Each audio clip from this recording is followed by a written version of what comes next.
What's going on, my dudes? This is Mr. Gardner, and this is Math Time with Mr. G. Today we're going to be comparing data sets. So we're just looking at two teachers and seeing which one did better teaching their class. So I have two ways I can do it. I can do mean, which is average, or median, which is middle. So let's say teacher A, their students scored a 77% on the test, and teacher B scored 74%. Well, we can say easily teacher A is better because he got 3% better on the test. But let's look at that same two teachers and look at their data individually. This one scored a 65, 65, and 100. Yeah, that averages back to 77%. But the median score was a 65, and this 100 was an outlier. And let's look at this teacher who got a 73, 74, and 75. And then we look at the median with 74. Well, this teacher did 9% better than this one. So we'd say teacher B is better. So which one do we use and when?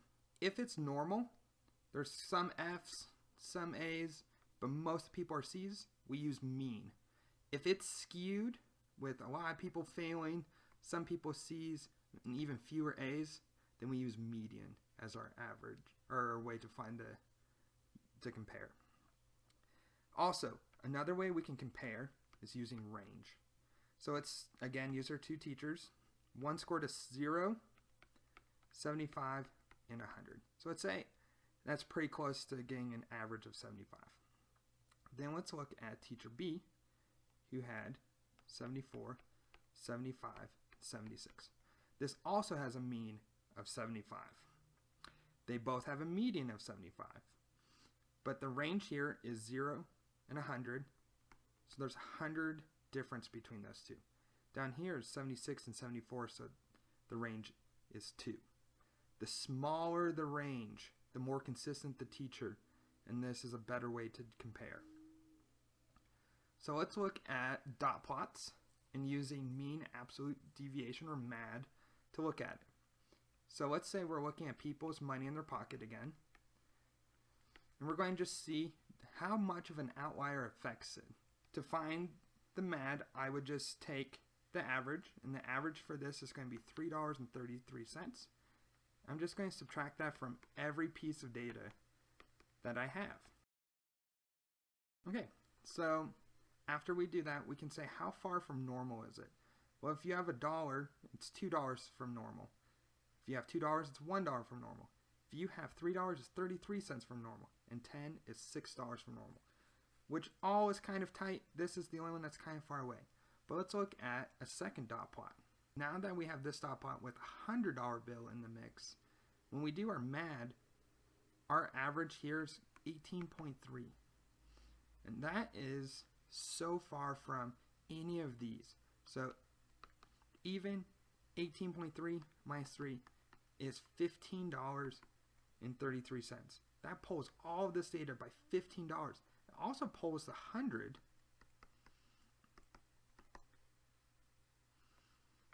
by almost $82 this direction. So none of the data is actually represented by this 1833. Whereas here, $3.33. Most of the data is really, really, really close to it. Yes, the 10 pulls it outside of it, but this 10 isn't considered outside normal, whereas this 100 is way outside normal. We can look at is histograms. Histograms, we're going to compare a TV station with the number of viewers they had and the age of the viewers. And they first started by saying, hey, 0 to 10, 10 to 20, and 20 to 30. And they said that 2 people in this window watched the show that night, 3 here, and 4 here. Well, if you're looking at this data, you should advertise to people who are 20 to 30 because that's most of your viewership. But the same TV station broke up their data again and said, let's break it out by 5s. In the same data, we can say 20 to 30 no longer makes sense to do their advertisements because most people are actually 20 to 25. And so that's where their window should be. And this window from 0 to 10 was actually a window of 5 to 10 because none of them from 5 to 0 existed. So this bar didn't make sense. And when we create histograms, we want to create the categories so that we create as much normal as possible.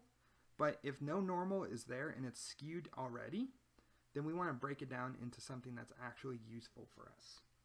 Another way we can view histograms is by their different names. So we have what's called normal, which means I have a graph that goes up and goes down. Then I have what's called perfect normal, which means that it goes up and the exact same amount of up it goes down on every single side. This almost never happens. There's some bit of variety in it. The next one is called binormal.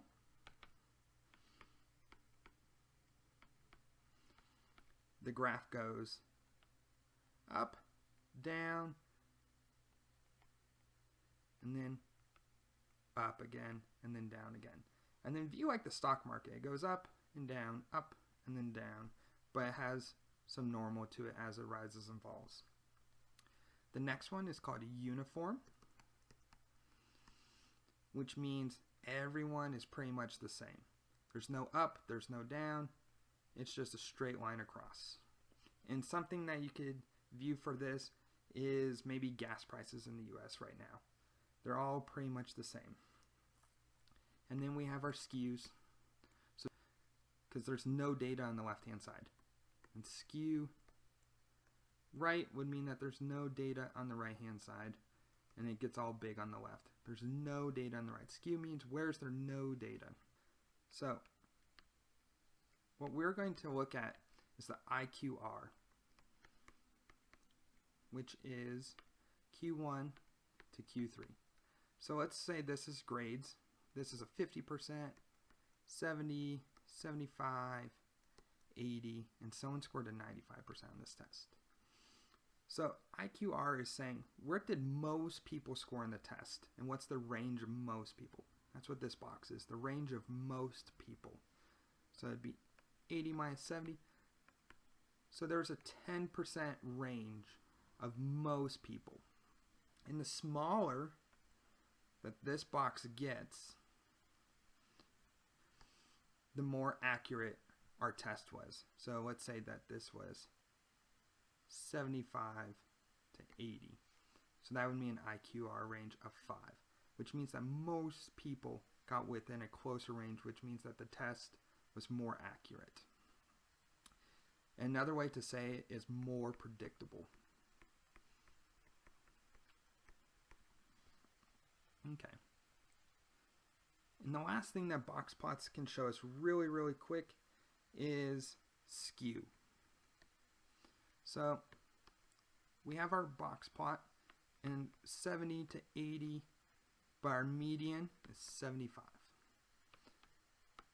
Same numbers of 70 to 80, so same IQR, but most people got 71 on the test. Well, we can say, hey, this is skewed, even though this is considered a normal range. It could be because this was 81 and 68, and this was 68, and then someone scored 100. So this 100 pulls this 80 over, but most people are over here.